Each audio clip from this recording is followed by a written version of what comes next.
विमल पोलो जुबा केसरी, हर पल मनाओ केसरी त्योहार।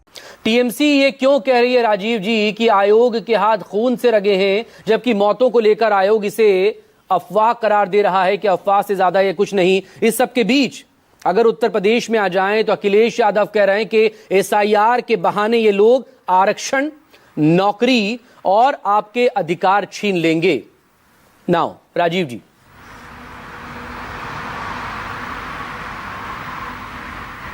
देखिए मकसूद, जहाँ तक पश्चिम बंगाल में आपने टीएमसी की बात कही, टीएमसी ने एसआईआर के कराने की प्रक्रिया पर सवाल खड़े किए हैं। देखिए इसमें एसआईआर को लेके कई तरह के सवाल हैं। आमतौर पर वो एक दूसरे से मिक्सअप हो जाते हैं या मिक्सअप हो जाते हैं, जो आप कहिए। पहला सवाल ये है कि क्या इस देश में एसआईआर होना चाहिए या नहीं होना चाहिए। तो मुझे नहीं लगता कि कोई भी राजनीतिक दल या कोई भी आदमी इस बात से इनकार कर सकता है कि वोटों की शुद्धिकरण का काम बिल्कुल होना चाहिए। घुसपैठियों को या जो लोग भी इल्लीगल तरीके से देश में आए हैं, जिन्होंने अपने कागजात बनवा लिए हैं, उन्हें वोटिंग राइट्स कतई नहीं मिलने चाहिए। उनके वोटर आईडी कार्ड नहीं होने चाहिए और वोटर लिस्ट में उनका नाम नहीं होना चाहिए।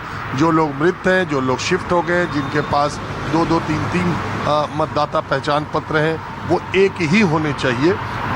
इससे कोई इनकार नहीं कर सकता कि एसआईआर होना चाहिए और हो।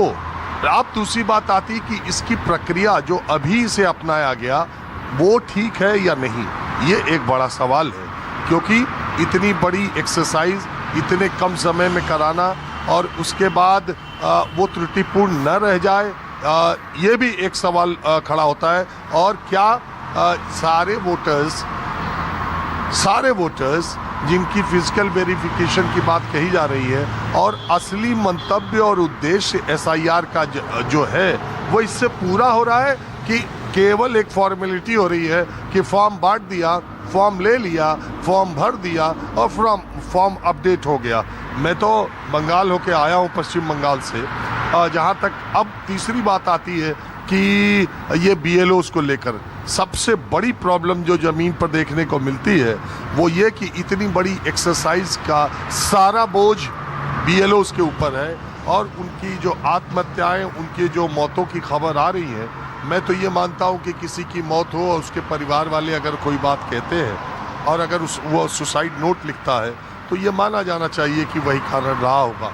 मगर मैं सारे मामलों का मुझे जानकारी नहीं है, लेकिन जिस तरह से मौतों की खबर आ रही है तो मैंने तो ज़मीन पर देखा है खुद अपने आंखों से कि बीएलओस कितने टेंशन में हैं, कितने दबाव में हैं, कितनी परेशानियों में हैं। और इस परेशानियों को साझा करने वाला उनके साथ दूसरा कोई भी नहीं है। हर आदमी बीएलओ का बॉस ही है, वो केवल उससे अपडेट ही ले रहा है।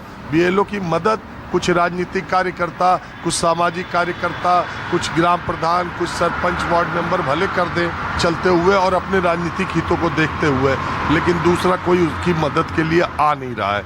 और जहाँ तक बात टीएमसी के विरोध का है, मैंने कई बार ये बात कही है कि मैं बिहार के एसआईआर को देख करके पूरा मैंने एसआईआर देखा। मैं पश्चिम बंगाल में एक हफ्ते तक एसआईआर की प्रक्रिया को देखा और अब उत्तर प्रदेश में उन लोकसभा सीटों पर देख रहा हूँ जो पिछली बार इंडिया गठबंधन ने जीती थी और अखिलेश यादव ने कहा है कि उन्हीं सीटों पर एसआईआर में वोट काटने का उपक्रम किया जा सकता है। तो पश्चिम बंगाल में अभी तक मेरे देखने में, बिहार में तो कोई भी राजनीतिक दल आम जनता का, आम वोटरों का मदद करते हुए वैसे नहीं दिखाई दिया।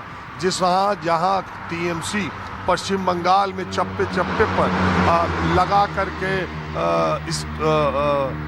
बस्ते लगा करके टेबल लगा करके अपना झंडा डंडा लोगों की मदद कर रहे हैं और वहाँ पर फॉर्म भराने में सबसे आक्रामक रवैया टीएमसी का दिखाई दे रहा है। जगह जगह वो ज़मीन पर टीएमसी के कार्यकर्ता गजब तरीके से एसआईआर का फॉर्म भरवाने में लगे हुए हैं, लेकिन दूसरी तरफ ममता बनर्जी राष्ट्रीय स्तर पर चिट्ठियां लिखती हैं, अपना विरोध प्रदर्शन करती हैं, वो उसकी प्रक्रिया पे सवाल उठाती हैं, वो बीएलओस पर 1 महीने में जो दबाव पड़ा है उसका वो सवाल उठाती हैं।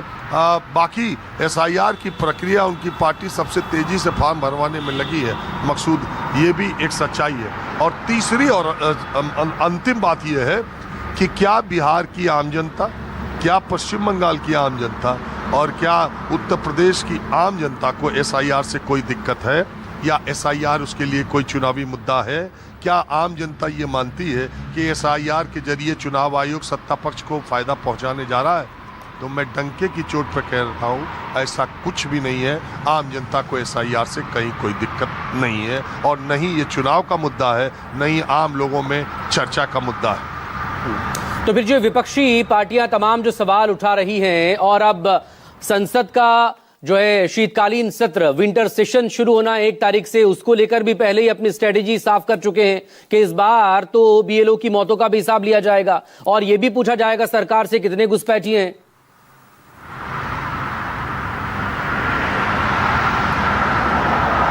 राजीव जी,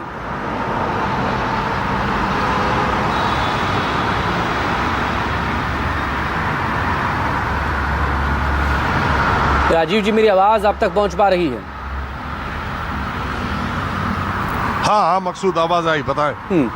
ये जो राजनीतिक प्रतिक्रियाएं या शीतकालीन सत्र में इस मुद्दे को ले जाना, ये जो विपक्ष के आरोप है, एक कमेंट उस पर प्लीज, फिर उसके बाद आगे बढ़ेंगे।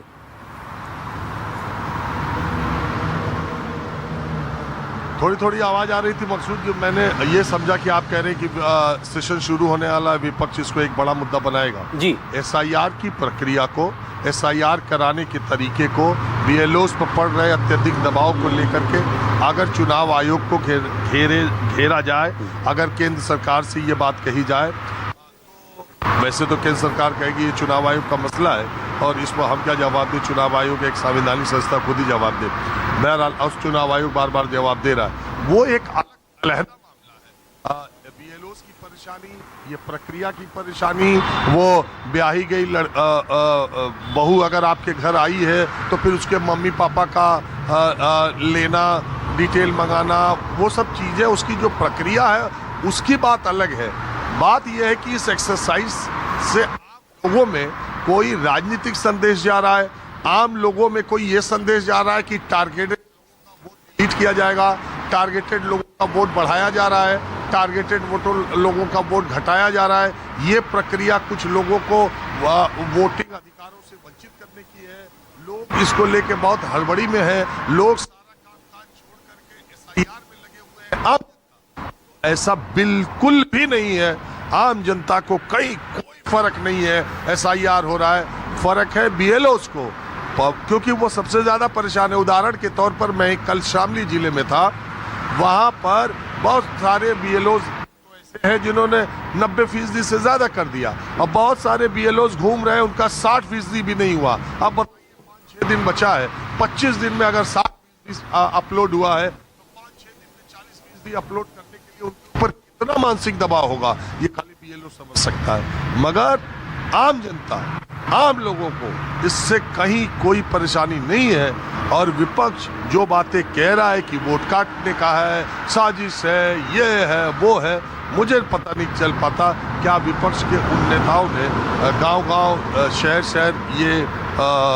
दौरा करके ये निष्कर्ष निकाला है या किस तरीके से, मैं नहीं जानता, मैं नहीं बता सकता। मैं अपनी बात बता सकता हूं जो मैं देख रहा हूं और मैं अपनी बात की तस्दीक के लिए ये आपसे कह सकता हूं कि बिहार में किसी मोहल्ले में, किसी पंचायत में, किसी विधानसभा क्षेत्र में कोई लोगों का समूह आपको सड़कों पर निकल करके विरोध या कहीं किसी तरीके से उसने कहा कि एसआईआर के जरिए हमारे वोट बहुतायत में, बहुमत में काट दिए गए और हमको वोटर राइट्स हमारे छीन लिए गए, तो ऐसा तो पूरे बिहार में नहीं हुआ। और चुनाव होने के बाद बिहार के विपक्षी दलों के नेताओं ने भी एसआईआर की प्रक्रिया पर या एसआईआर से वोटिंग में बहुत हेरफेर हुआ, ये भी सवाल मेरे समझ से तो किसी ने उठाया नहीं।